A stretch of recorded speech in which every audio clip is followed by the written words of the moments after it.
नमस्कार दोस्तों, कैसे हैं आप लोग। अशोका स्टडी पॉइंट के ऑनलाइन प्लेटफॉर्म पे एक बार पुनः मैं आप सभी का स्वागत कर रहा हूं। पिछले कक्षाओं में हम लोग समास के बारे में चर्चा कर रहे थे, जिसमें देखा जाए तो तत्पुरुष समास और उसके भेदों के बारे में हम लोग चर्चा कर रहे थे। आज हम लोग तत्पुरुष समास के भेद, कर्मधारय समास, द्विगु समास के बारे में अध्ययन करेंगे। तो सबसे पहले हम कर्मधारय समास के बारे में अध्ययन करेंगे। तो आइए देखते हैं कर्मधारय समास है क्या। तो कर्मधारय समास क्या होता है कि कर्मधारय समास जो होता है उसका उत्तर पद प्रधान होता है तथा प्रथम पद और उत्तर पद के बीच में आपका विशेषण विशेष उपमेय और उपमान का क्या होता है, संबंध होता है। उसे हम क्या कहते हैं, तो कर्मधारय समास। एक बार और सुना जाए कि इस समास का उत्तर पद प्रधान होता है तथा प्रथम पद और उत्तर पद के बीच में विशेषण विशेष उपमान और उपमेय आदि का क्या होता है, संबंध होता है। लेकिन इसको पहचानने का ट्रिक क्या है, तो पहचानने का ट्रिक ये है कि यदि समासिक शब्द का विग्रह करते समय के समान के जैसा जो सो शब्द आएगा तो उस शब्द में कौन सा समास हो जाएगा, तो आपका कर्मधारय समास होगा। जैसे आइए एग्जाम्पल को देखते हैं। जैसे यहाँ कहा जाए कमल नयन, क्या कहा जाए, कमल नयन। तो कमल आपका प्राकृतिक वस्तु है, इसलिए यह उपमान हो जाएगा। और नयन क्या है, यह मानवीय वस्तु है, इसलिए यह क्या हो जाएगा, उपमेय हो जाएगा। उपमेय छोटा और उपमान क्या होता है, बड़ा होता है। अर्थ लगाइए कमल नयन का, तो क्या अर्थ बनेगा, या विग्रह क्या करेंगे, कमल के समान नयन।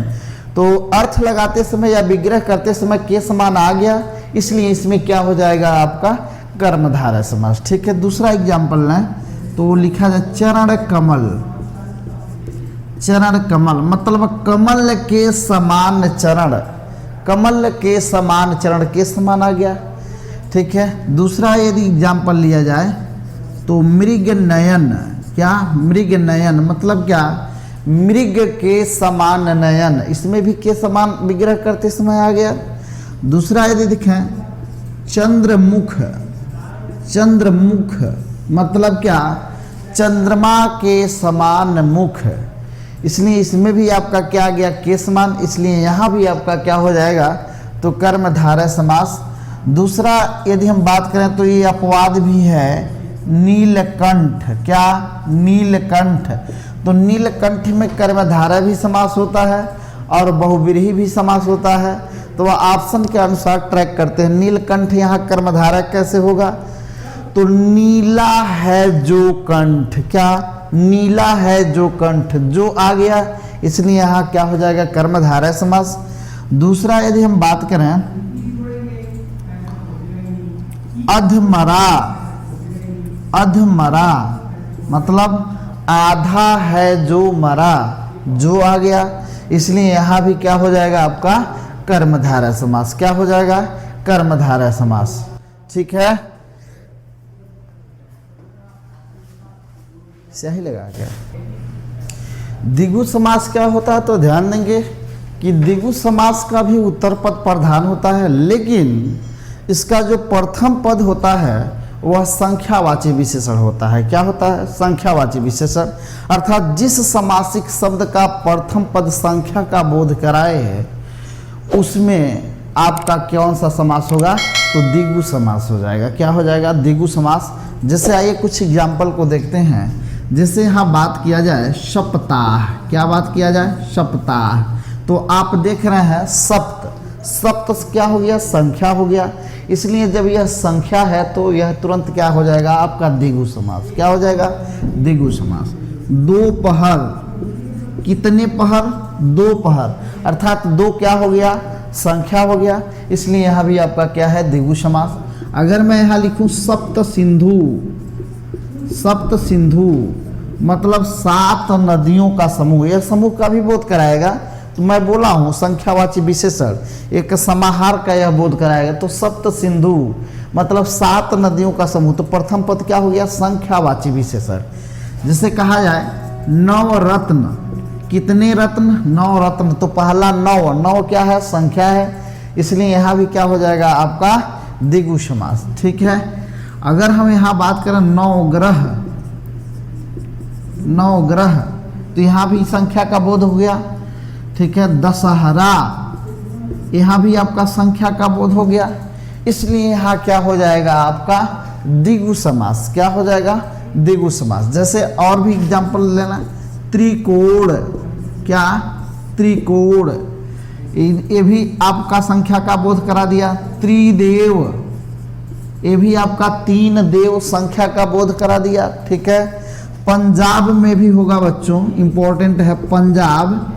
तो पंजाब का आप संधि विच्छेद करेंगे तो प्रथम पद क्या होगा? पंच धन आब होता है, तो प्रथम पद इसका क्या है? संख्यावाची विशेषण है। इसलिए इसमें क्या हो जाएगा? जब संख्या का बोध कराएगा तो उसमें कौन सा समास हो जाएगा? तो द्विगु समास हो जाएगा। क्या हो जाएगा? द्विगु समास हो जाएगा। ठीक है, अब हम लोग द्वंद्व समास के बारे में चर्चा करेंगे कि द्वंद्व समास होता क्या है। तो आइए इसको देखते हैं, द्वंद्व समास है क्या, और द्वंद्व समास से आपके एग्जाम में क्वेश्चन बनते हैं। थोड़ा सा मैं जटिल एग्जाम्पल को भी लूँगा, जैसे आपका द्वंद्व समास क्या होता है। द्वंद्व समास, तो ध्यान देंगे इस समास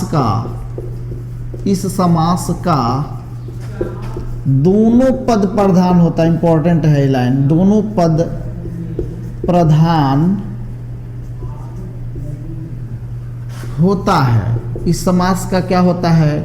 दोनों पद प्रधान होता है।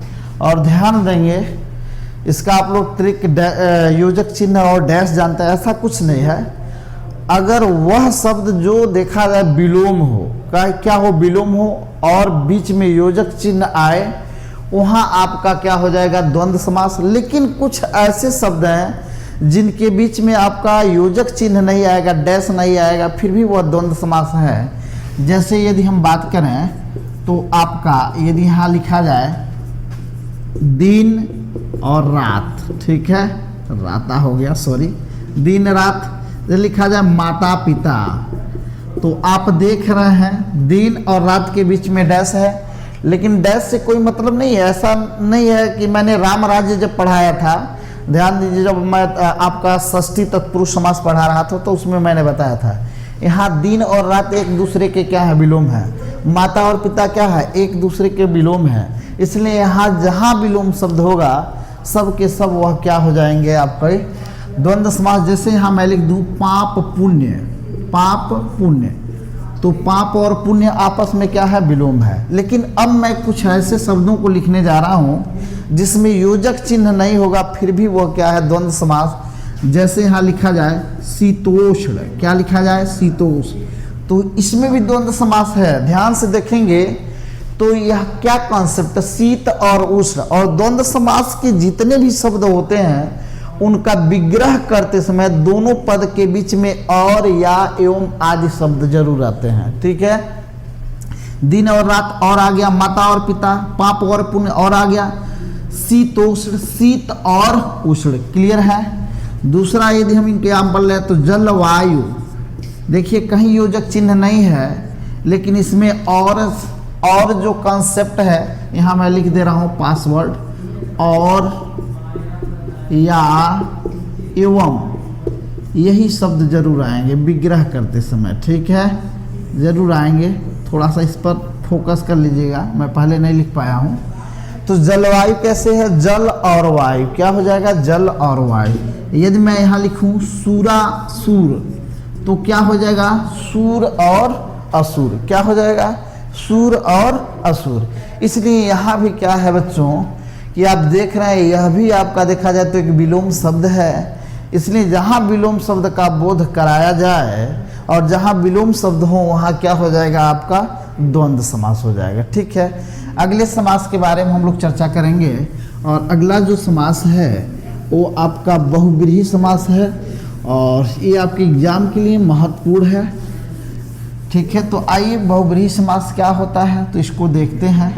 बहुव्रीहि समास, बहुव्रीहि समास, तो बहुव्रीहि समास क्या होता है?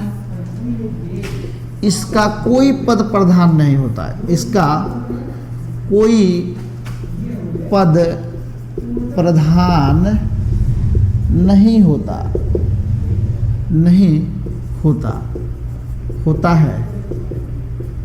तथा, ध्यान देंगे, तथा जब रहेगा तो खड़ी पाई, तथा दोनों पद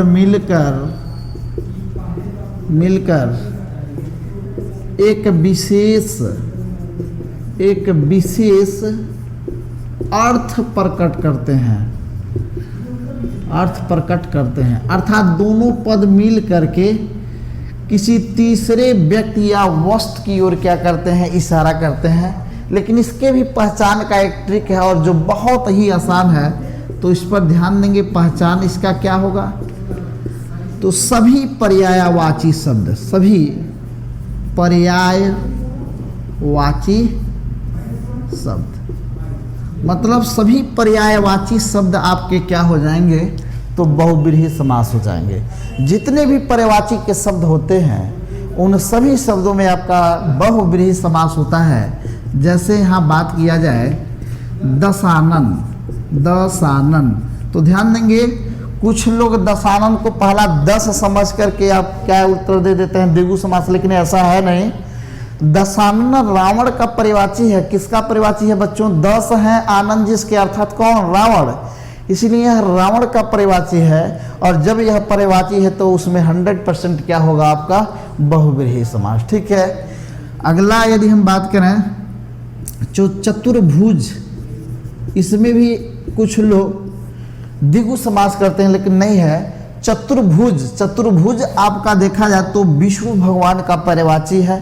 4 है भुजाएं जिसकी, अर्थात विष्णु, इसलिए यहाँ भी क्या हो जाएगा आपका बहुब्रीहि समास।